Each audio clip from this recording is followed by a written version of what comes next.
সাদ্দামের এক ভাই ছিল। তার জন্মের 1 বছর আগেই ভাই মারা যায়। এরপর সাদ্দাম যখন গর্ভে তখন তার বাবাও মারা যায়। সাদ্দামের মায়ের জন্য পরপর দুজন প্রিয়জন হারানো ছিল বিরাট বড় ধাক্কা। তিনি মনে করলেন পেটের এই সন্তানই যত নষ্টের গোড়া, সে অলক্ষণে। এ কারণে সাদ্দামকে পেটে থাকতেই নষ্ট করে দেওয়ার পরিকল্পনা করে, কিন্তু শেষ পর্যন্ত প্রতিবেশীদের মাধ্যমে কনভিন্স হয়ে আর বাচ্চা নষ্ট করে না। সাদ্দামের জন্মের পর তাদের দারিদ্রতা আরো বৃদ্ধি পায়। 3 বছর পর্যন্ত শিশু সাদ্দামকে পালার পর তার মা সিদ্ধান্ত নেয় দ্বিতীয় বিয়ে করার। এজন্য বাধ্য হয় সাদ্দামকে তার মামার বাড়িতে পাঠিয়ে দিতে। সাদ্দামের মামা থাকতেন ইরাকের রাজধানী বাগদাদে। উনি একজন সেনা কর্মকর্তা ছিলেন। সাদ্দাম সেখানে তার বাড়িতে বড় হতে থাকে। সে সময় ইরাকের ক্ষমতায় পাপেট সরকার, মানে সরকার দেশীয় হলেও সবকিছু করত ব্রিটেনের ইশারায়, ফুললি কন্ট্রোলড। এই বিষয়টা তাদের সেনাবাহিনী পছন্দ করেনি। আস্তে আস্তে তারা পাপেট সরকারের বিরুদ্ধে বাহিনীর মধ্যে একটি ফোর্স গঠন করে। এরপর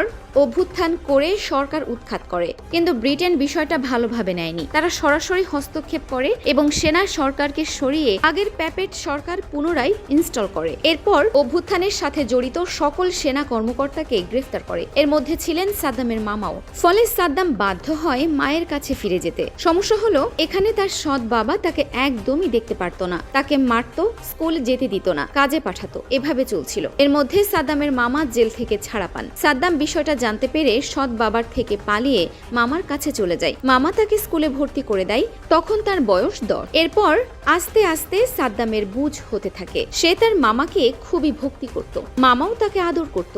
সে দেখে মামা কিভাবে বিপ্লবী চিন্তা পোষণ করেন। তার আইডিওলজিও মামাকে ঘিরেই তৈরি হতে থাকে। যেহেতু তার মামা একজন সেনা কর্মকর্তা ছিলেন, সেহেতু তার মনে ব্যাপকভাবে সেনাবাহিনীর প্রতি প্রেম জন্মায়। স্কুল পেরিয়ে কলেজে ওঠার পর সাদ্দাম স্টুডেন্ট লিডার হয়। কোন দলের? তৎকালীন সময়ে ওয়ান আরব নেশন আইডিয়া নিয়ে তৈরি হয় আরব সোশিয়ালিস্ট বাথ পার্টি। মিশর, সৌদি আরব, ইরাক, ইয়েমেন সহ আরবের সব দেশকে নিয়ে একটি আরব রাষ্ট্র গঠন করে ব্রিটেন সহ পশ্চিমাদের তাড়ানো ছিল তাদের লক্ষ্য। সাদ্দামের আইডিওলজির সাথে এই আইডিয়া খুব ভালোভাবে যায়। সে দলে জয়েন করে এবং খুব দ্রুতই বাগদাদে প্রমিনেন্ট ফিগার হয়ে ওঠে। এ সময়ে সে বহুবার আর্মি জয়েন করার চেষ্টা করে, পরীক্ষা দেয়, কিন্তু হতে পারে না, চান্স পায় না। পরবর্তীতে বাথ পার্টির মাধ্যমেই সাদ্দাম হোসেন সরকারের কেন্দ্রবিন্দুতে চলে আসে। সরকার গঠন করে, 2টা যুদ্ধও করে। গুরুত্বপূর্ণ বিষয় হলো সরকার গঠনের পর তিনি ফিল্ড মার্শালদের মতো পোশাক পরে থাকতেন, কখনো